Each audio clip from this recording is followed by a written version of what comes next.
میرے نبی پاک علیہ الصلوۃ والسلام کے غلام حضرت طارق بن عبداللہ رضی اللہ تعالیٰ عنہ فرماتے کلمہ پڑھنے سے پہلے ایک دفعہ ہمارا سارا قبیلہ تجارت کے لیے نکلا تھا، اور اس وقت منظر یہ ہوتا تھا کہ ہم اپنی عورتوں کو بھی ساتھ لے جاتے تھے۔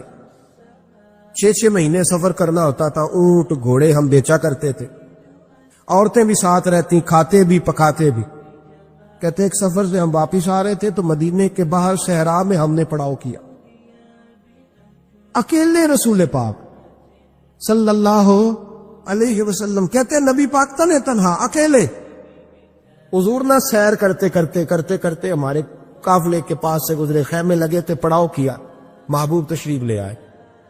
کہتے حضور سید عالم صلی اللہ تعالی وسلم تشریف لائے، کوئی قبیلے میں سے قافلے میں سے حضور کو جانتا نہیں تھا۔ ایک سرخ رنگ کا اونٹ تھا ہمارے سردار کا جو بکنے سے رہ گیا تھا، بڑا خوبصورت۔ کہتے نبی پاک کو پسند آ گیا۔ حضور پوچھنے لگے تم کون ہو؟ کہا جی مسافر ہے۔ کہاں سے آئے ہو؟ فلاں جگہ سے آئے ہیں۔ کس لیے آئے ہو؟ ہم تجارت کی غرض سے نکلے۔ اونٹ بیچو گے؟ بیچنا ہے۔ کتنے کا سودا طے ہوا؟ اس نے کہا اتنے لینے، حضور نے کہا اتنے دینے، بات طے ہو گئی۔ کہتے ہیں لگام حضور نے پکڑی اور فرمانے لگے وہ سامنے میرا شہر ہے جس کا نام مدینہ، وہ میرا شہر ہے، میں ابھی مدینے جاتا ہوں، اپنے غلام کو بھیجتا ہوں اور تمہیں آ کے نہ قیمت دے جاتا ہے۔ محبوب گھوڑے کی لگام تھا، اونٹ کی لگام تھا، میں نکیل تھا، میں اونٹ تھا سرخ رنگ کا۔ حضور لے کے جب نکلے نا، تھوڑا سا چند قدم آگے گئے تو ان میں سے ایک شخص بولا، کہنے لگا سردار آپ سیانے لوگ ہیں، سمجھدار ہیں، اس شخص کا نام پوچھا آپ نے؟ قبیلہ پوچھا ہے؟ ایڈریس کا پتہ ہے؟ پتہ ہے کہاں رہتا ہے؟ اتنا قیمتی اونٹ دے دیا۔ وہ سردار بھی کہنے لگا، سارے کہنے لگے یار ان کی باتوں میں اتنی لذت تھی، ان کی گفتار و رفتار اتنی باوقار تھی، مزیدار تھی کہ ہوش ہی کوئی نہیں رہا۔ بھئی ہم پرانے تاجر ہیں، کبھی اس طرح کا سودا کیا ہی نہیں جس طرح کا آج ہو گیا۔ اوہو واقعی کچھ نہیں یاد رہا، کوئی سمجھ نہیں آئی۔ وہ ابھی نظر آ رہے ایک آدمی، دوڑ کے جاؤ، دوڑ کے اور جا کر کے نا ان سے کہو بڑی جائز بات ہے، وہ ناراض بھی نہیں ہوں گے۔ ان سے ایک شخص کہو کہ بھئی اونٹ دے جاؤ، پیسے لے آنا اور اپنا مال لے جانا، دوڑ کے جاؤ۔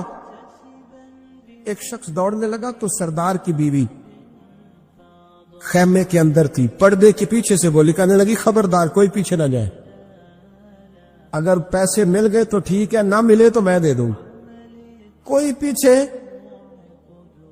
نہ، کوئی نہ جائے پیچھے۔ سردار کہنے لگا تو جانتی ہے؟ کہنے لگی نہیں۔ کا گارنٹی کیوں دے رہی ہے؟ تو کہنے لگی تم نے ان کا چہرہ نہیں دیکھا؟ تم تو سودے کر رہے تھے، میں پردے کے پیچھے سے دیکھ رہی تھی۔ پیر مہر علی شاہ صاحب کو کسی نے کہا تھا نبی پاک کا حلیہ بیان کرے، بتائیں حضور کے کان مبارک کیسے تھے، آنکھیں کیسی تھی، ناک مبارک کیسی تھی، بینی مبارک کیسی تھی۔ تو پیر مہر علی شاہ صاحب کہنے لگے کوئی مثل نہیں ڈھولن دی، کہنے لگے مجھ سے نہیں بیان ہوتا حضور کا حلیہ، کوئی مثل نہیں ڈھولن دی، تو چپ کر مہر علی، ایتھے جا لیو بولن دی، بس کر، تو بیان کر سکتا ہے اتنی طاقت؟ اعلیٰ حضرت نے کہا لم یاتی نذیر کپی ناظر مثلے تو نشد، پیدا جانا۔ کہا حضور مثال تو تب آپ کی بنے گی نا، کوئی آپ کی طرح کا پیدا تو ہوگا، تبھی مثال بنے گی، تو جب ہوا ہی نہیں تو مثال کیسے بنے گی؟ کہنے لگی کوئی نہ جائے، نہ پیسے آئے تو میں دے دوں گی۔ میں تو پردے کے پیچھے سے دیکھ رہی تھی، ان کے چہرے کا وقار دیکھا، ان کی آنکھوں کی روشنی دیکھی، ان کے لفظوں کا حسن دیکھا۔ تم 50 باتیں کرتے تھے، وہ ایک جواب دیتے، اور گنے چنے لفظ بولتے تھے، ان کی سادگی کا وقار دیکھا۔ جانے دو، نہ پیسے آئے تو میں دوں گی۔ کہتے حضور گئے، تھوڑی دیر کے بعد ایک کالے رنگ کا حبشی غلام آیا، پیسے بھی پکڑے اور اپنی چادر میں نا کھجورے باندھ کے تو پیچھے ڈالی ہوئی، اور دیہاتی لوگ پیچھے نہیں ڈال لیتے، کھجورے ڈال کے پیچھے۔ کہتے ہیں وہ آئے اور ان کی آنے کا انداز بھی بڑا نرالا تھا۔ کہتے ہیں وہ جھومتے جھومتے اللہ کا ذکر کرتے، اللہ الصمد کرتے پہنچ گئے، اور آگے کہنے لگے تم سے میرے نبی نے اونٹ خریدا؟ تم سے؟ کہا ہم سے خریدا ہے۔ کہنے لگے یہ تمہارے پیسے؟